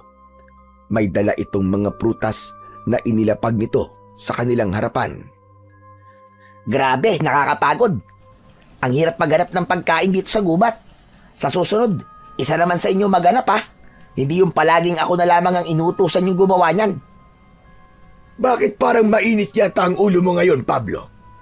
Ikaw naman palagi ang naghanap ng pagkain natin. Pero ngayon ko lang narinig na nagreklamo ka sa gawain na yan. Malamang, ako na nga ang sinabihan yung magtungo sa baryo. Tapos pagdating dito ako pa ang maghahanap ng pagkain. Lalo ka na, Logan. Kumilos-kilos ka naman sana. Hindi porke ikaw ang tinaguri ang pinakamahusay at magaling naman dirigma sa ating baryo magbubuhay hari ka rito. Tama na yan. May grasya sa harapan natin. Ang mabuti pa ay kumain na muna tayo at mamaya ipag-usapan natin ang toka sa paghahanap ng pagkain. Lihim na napatingin si Logan kay Pablo dahil tila may napansin siya ritong kakaiba. Hindi niya matukoy pero parang may mali sa kanyang kaibigan ng sandaling yun. Pansamantala muna niya yung isinantabi at itinuon na lamang niya ang kanyang atensyon sa pagkain. Matapos kumain ay lumabas ng kuweba si Pablo. Naiwan naman doon sina Logan at Lolo Matias. Iniligpit ni Logan ang mga balat at buto ng mga prutas na kanilang kinain at itinapon niya yon sa labas. Nakita niya si Pablo na naglalakad palayo at wala siyang ideya kung saan yun papunta. Habang pinagmamasdan ni Logan si Pablo, ay naalala niya ang inasal nito kanina. Matapos yun, ay bumalik na siya sa loob ng kuweba at umupo siya sa tabi ni Lolo Matias. Lolo, wala po ba kayong napansin kanina kay Pablo? Alin? Yung pagiging arogante niya? Hindi ba't normal naman na sa kanya yon? Hindi ka pa rin ba sanay sa ugali ng kaibigan mo na yon? Alam kong ganun talaga ang ugali niya. Pero Lolo Matias, nagtataka lang po ko kung bakit parang galit siya sa akin. Gayong nagkaayos na po kami kanina. Tapos may mga sinabi siya na hindi tumutugma sa mga nangyari kanina. Gaya ng sinabi niya na tayo nagpapunta sa kanya sa baryo, pero ang totoo ay siyang nakaisip nun, di ba? Pati yung paghahanap niya ng pagkain. Hindi ba ilang beses na natin sinabi sa kanya noon na tayo naman ang maghahanap ng pagkain, pero palagi niyang sinasabi na siya na lang ang pwedeng gumawa nun kasi yun lang ang ambag niya. Hindi po ba nakakapagtaka yun? Oo nga no. Dahil sa mga sinabi mo na yan, ay napagtanto ko ang bagay. Nakataka-taka ngayon kay Pablo. Pero baka naman sadyang napagod na siya. Hayaan na lang muna natin siya at panigurado kapag nakapagpahinga na yon, ay magiging maayos na ulit ang kanyang pag-iisip. Inisip na lamang ni Logan na tama si Lolo Matias. Ngunit may parte pa rin ng utak niya ang nagsasabing may mali at may kakaiba kay Pablo at tila nais niyang alamin kung ano yon. Maghapon na hindi nakita ni na Logan at Lolo Matias si Pablo. Hindi na nila ito hinanap dahil naiisip nilang baka nagpapalamig lamang ito ng ulo dahil sa nangyari kanina. Itinuon na lamang ni Logan ang kanyang sarili sa pag-iensayo. Nang matapos na siya, ay nilapitan niya si Lolo Matias na nakaupo sa bukana ng gubat. Lolo, Kanina pa po wala si Pablo ha. Sana kaya nagpunta yun? ay nako. Ewan ko ba sa kaibigan mo na yon. Ang mabuti pa siguro ay hanapin ko na siya at malapit ng dumilim. Teka, ako na lang po. Ako na maghahanap sa kanya. Dito na lang po kayo. Sigurado ka ba? Hindi ba't pagod ka dahil kakatapos mo lang na magsanay? Kaya ko pa po, Lolo Matias. Sanay na po ang katawan ko sa pagod. Abay sige, ikaw na maghanap kay Pablo at ako na lang muna ang maghanap ng pagkain natin para mamaya. Mag-iingat ka, Logan. Kayo rin po. Aalis na po ako, Lolo Matias. Tinahak ni Logan ang direksyon kung saan niya nakita na pumunta kanina si Pablo. Makalipas ang ilang minutong paghahanap kay Pablo, ay bigo pa rin siyang makita ito. Hanggang sa bigla na lang bumalik ang pakiramdam niya na may mali kay Pablo. Napahinto siya sa paglalakad upang makapag-isip ng maayos. Hindi. Nakapagtataka talaga kung bakit bigla na lang naging ganun ang ugali ni Pablo. Ayos na kami. Ang ganda pa ng pag-uusap namin. Tapos bigla na naman siyang bumalik sa dati niyang ugali. May nangyari kaya habang naroon siya sa baryo kanina? Patuloy na nag-isip si Logan hanggang sa naisip niya na magtungo sa kanilang baryo. Hindi niya alam kung bakit kailangan niyang magtungo roon, pero tila may boses na nagsasabi na kailangan niya roon bumalik dahil doon niya malalaman ang kasagutan sa mga tanong na gumugulo sa kanyang isipan. Mag-isang naglakad si Logan papunta sa kanilang baryo. Minsan ay tumatakbo siya para mas maging mabilis na makarating siya roon. Kapag nakakaramdam na siya ng pagod, ay saka lang siya muling naglalakad. Gabi na nang makarating si Logan sa bukana ng gubat. Umikot siya sa gilid ng baryo at nagpunta siya sa tabi ng liwasan. Nagtago siya sa likod ng isang puno at doon niya nakita ang mga taong nakakulong doon. May nakapalibot na mga kawayan sa paligid ng liwasan at yun ang nagsisilbing harang upang hindi makalabas ang mga taong nakakulong roon. Nakakaawa naman sila. Halatang hindi sila pinapakain ng maayos. Inisa-isang tignan ni Logan ang mga taong nakakulong sa liwasan. Bigla siyang nanlamig nang makita niya na isa sa mga nakakulong doon ay si Pablo. Nakasandal yun sa harang na kawayan. Puno yun ng sugat sa katawan at bakas sa muka. Ang labis na panghihina. Anak nang, kaya naman pala hindi na siya nakabalik kasi nahuli siya ng mga aswang. Ano naman kayang ginawa niya at nahuli siya? Hindi talaga siya nag-iingat kahit kailan. Tinignan ni Logan ng mabuti ang paligid. Wala siyang nakitang kahit isang aswang na nagbabantay sa kulungan. Marahil ay masyado ng tiwala ang mga aswang na walang mangangahas na tumakas sa mga taong naroon dahil sa labis na takot. Isang malalim na paghinga ang pinakawalan ni Logan bago siya nagsimulang maglakad ng tahimik palapit sa gilid ng kulungan. Nang may mga taong nakakita sa kanya, ay agad siyang sumenyas na huwag maingay ang mga ito.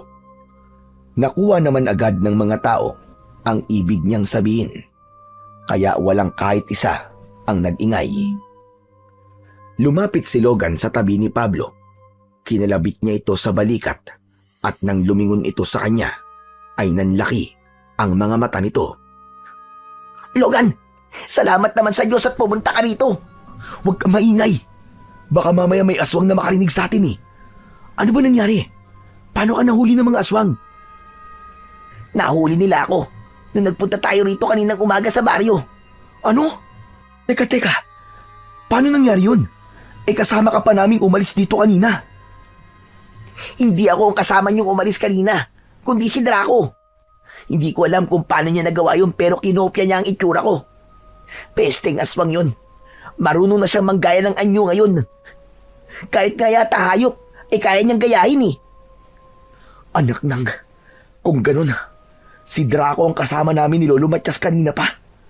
Kaya pala iba ang ugali mo. Parang galit na galit ka sa akin. Kahit na nagkaayos sa tayo. Humingi kasi si Draco ng impormasyon tungkol sa akin para maging epektibo ang pagpapanggap niya. Sinadya ko namang sabihin na galit ako sa'yo para magtaka ka kung bakit ganun ang pakikitungo ko sa'yo. Salamat naman at napansin mo yun dahil alam kong yun ang dahilan kung bakit ka nandito ngayon. Tama ka, Pablo. Pero si Lolo Matias, mag-isa lang siya sa kuweba. Baka kung ano na nangyayari sa kanya dahil nandun si Draco. Bumalik ka na muna ron, Logan. Iligtas mo muna si Lolo Matias. Ayos lang kami rito. Sige na, bilisan mo na. Ang sabi niya sa akin ay balak niya kayong patayin ni Lolo ngayong gabi. Hindi na nga nagsayang ng oras si Logan at mabilis siyang tumakbo pabalik sa kuweba ng kadiliman. Kulang na lang ay lumipad siya sa labis na pagmamadali. Hindi niya lubos maisip na nagawa silang maisahan ni Draco. Walang niya ka! Napakatuso mo talaga, Draco! Subukan mo lang na may gawing hindi maganda kay Lolo Matias. Makikita mo kung sino talaga ako! Matapos ang halos isang oras, ay patuloy pa ring tumatakbo si Logan. Tila hindi siya nakakaramdam ng pagod dahil ang tanging nasa isip niya ng mga oras na yun ay ang kaligtasan ni Lolo Matias. Malapit na siya sa kuweba ng kadiliman nang mapahinto siya dahil nakita niya si Lolo Matias sa kanyang unahan. Habol ang paghinga na lumapit si Logan sa matanda at hinawakan niya ang magkabilaan nitong balikat. Lolo Matias, kumusta po kayo? Hindi po ba kayo sinaktan ni Draco? Ano ba sinasabi mo? At bakit naman ako sasaktan ni Draco? Hindi ba't nandun siya sa baryo? Kasama po natin siya rito sa gubat. Nilinlang niya po tayo. Teka, hindi kita maintindihan, Logan. Ipaliwanag mo nga sa akin ng maayos ang sinasabi mo. Lolo Matias, ganito po kasi ang nangyari. Ang totoo, nahuli ni na Draco si Pablo nung magpunta tayo kanina sa baryo. Ginaya ni Draco ang itsura at anyo ni Pablo at siyang sumama sa atin pabalik dito sa kuweba. Balak po ni Draco na patayin tayong dalawa ngayong gabi. Ano ka mo? Totoo ba yan sinasabi mo? Saka, paano mo naman nalaman ang lahat ng yan? Bumalik po ako sa baryo at doon ko nalaman na isa si Pablo sa nakakulong sa liwasan. Sa kanya ko po nalaman ang lahat. Kaya bumalik po kaagad ako rito dahil nag-alala po ako sa inyo kasi baka kung ano ang ginawa sa inyo ni Draco. Si Pablo ay si Draco po pala. Nakita niyo po ba siya? Hindi pa siya bumabalik simula nang umalis siya kanina. Hindi ko rin alam kung nasaan siya ngayon. Lolo, kapag nakita po natin si Draco na nagpapanggap na si Pablo, ay huwag niyo pong ipapahalata na alam na po natin ang totoo. Pero sa ngayon, ay isang bagay lang po ang naiisip kong paraan para matalo natin si Draco. Ano ang paraan na naiisip mo? Ang nagbabagang batis po. Alam ko pong sinabi niyo sa akin na wala na ang batis na yon. Pero gusto ko pa rin pong magtungo doon. Gusto ko masiguro kung wala na ba talaga yon. Yun lang po ang paraan para maging makapangyarihan ng aking itak. Para kahit mahina pa ang aking katawan, ay magagawa ko pa rin paslangin si Draco. Kung yan ang gusto mong gawin, ay hindi na kita pipigilan, Logan. Sige na, magtungo na tayo ngayon sa nagbabagang batis. Hinanap ni Logan kung nasaan ang silangan at saka sila nagsimulang maglakad ni Lolo Matias papunta sa sinasabi nito na nagbabagang batis. Kahit walang kasiguraduhan ang lakad nila kung naroon pa rin ang naturang batis, ay nais pa rin magbakasakali ni Logan.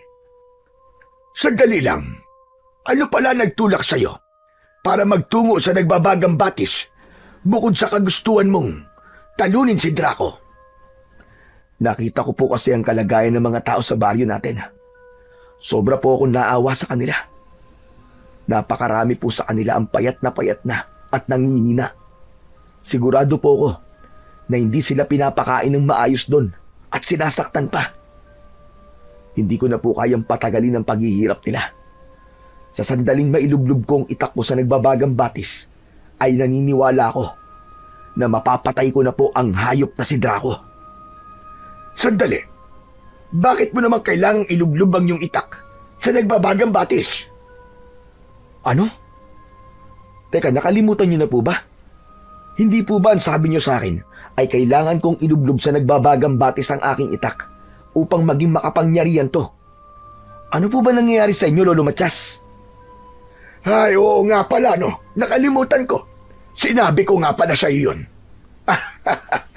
Pasensya ka na. Sa dami ng mga nangyayari, ay nagiging makakalimutin na yata ako. Sana talaga ay magtagumpay ka sa pagpaslang kay Draco para bumalik na ang kapayapaan sa ating baryo. Mangyayari yan, Lolo. Mangyayari yan. Basta't manalig lang po tayo palagi sa ating Panginoon. Hindi na muna nag-usap sina Logan at Lolo Matias. Itinuon nila ang kanilang atensyon sa pagtuntun sa nagbabagang batis. Makalipas ang napakahabang paglalakad, ay nakita na ni Logan ang dalawang magkatabing puno ng balete. Sa unahan ng dalawang puno ay merong malalim na lupa na tila ba isang hukay.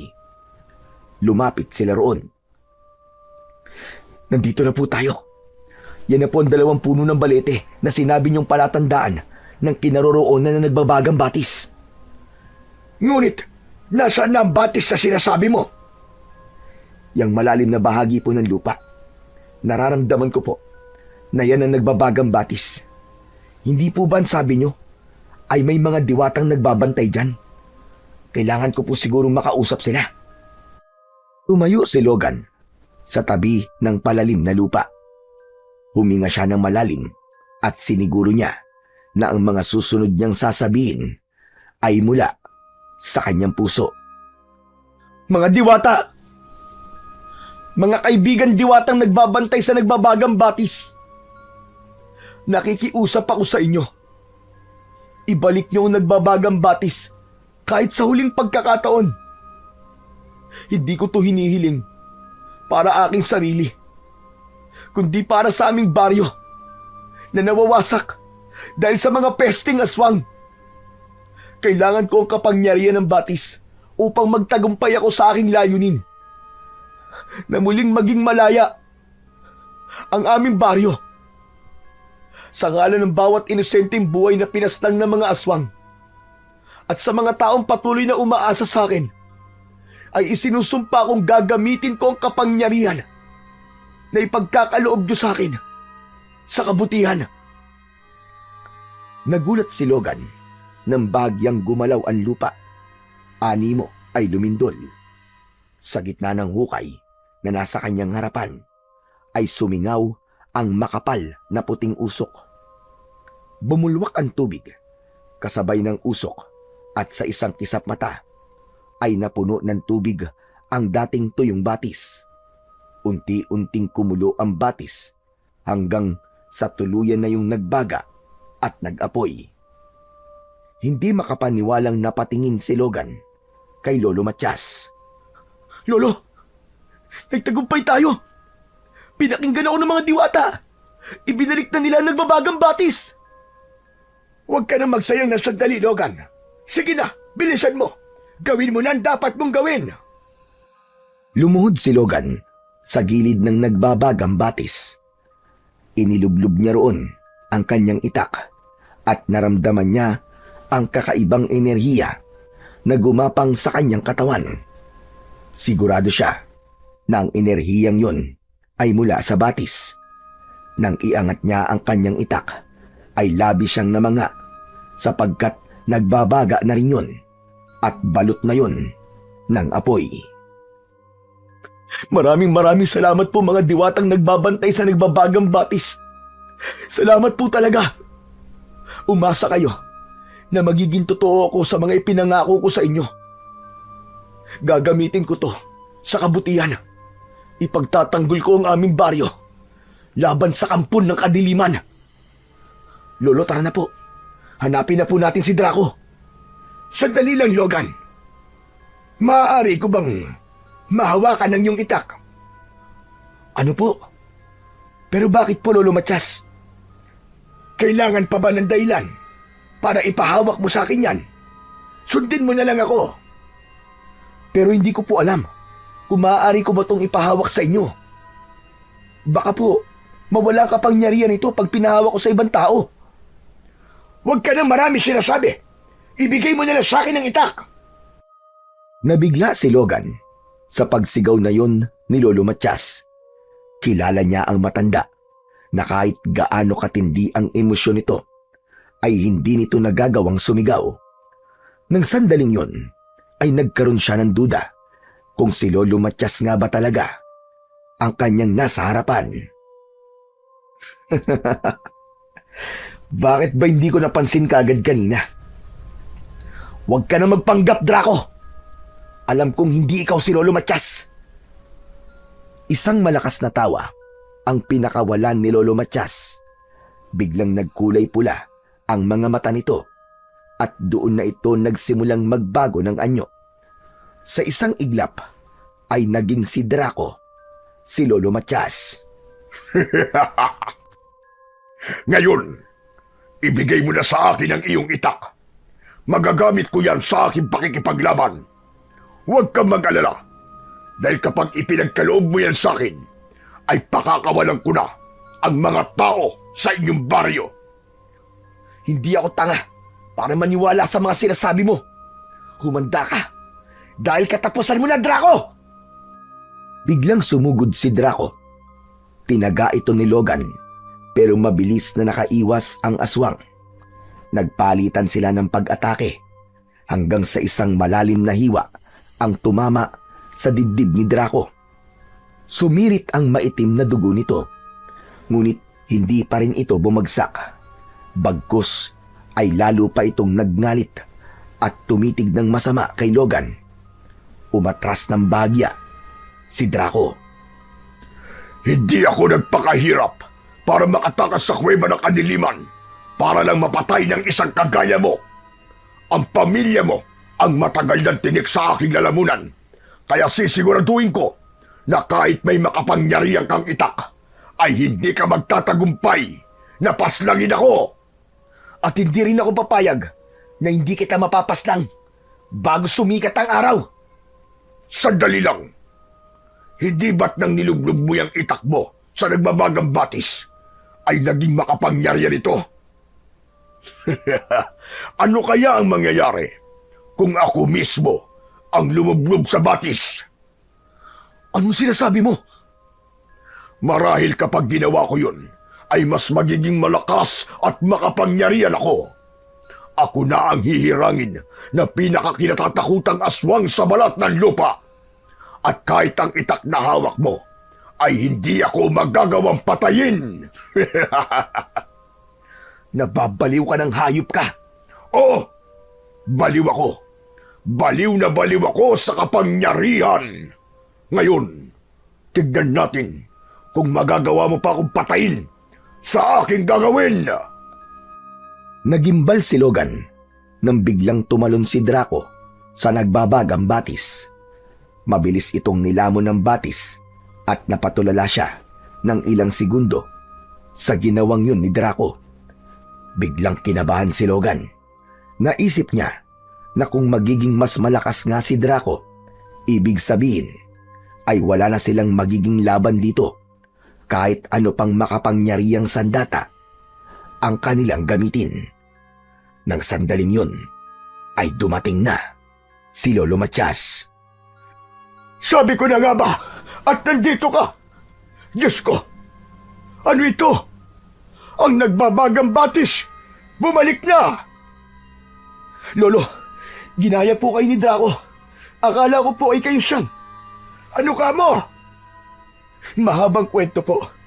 Pero sa ngayon, ay inilublob po ni Draco ang sarili niya sa nagbabagang batis. Ang sabi niya, ay magiging makapangyarihan daw siya kapag ginawa niya yon. Napatingin sina Logan at Lolo Matias sa batis. Nang mula roon, ay unti-unting umahon si Draco. May nakakatakot na ngising nakapaskil sa mukha ng aswang. Tumayo si Draco sa gilid ng nagbabagang batis. Nararamdaman ko na. Nararamdaman ko na ang kapangyarihan na ipinagkaloob sa akin ng batis. Ngayon, humanda kayong dalawa. Dahil katapusan nyo na! Nagsimulang humakbang si Draco, papalapit kina Logan at Lolo Matias. Lolo, sige na po. Umalis na kayo. Ako na ang bahala sa kanya.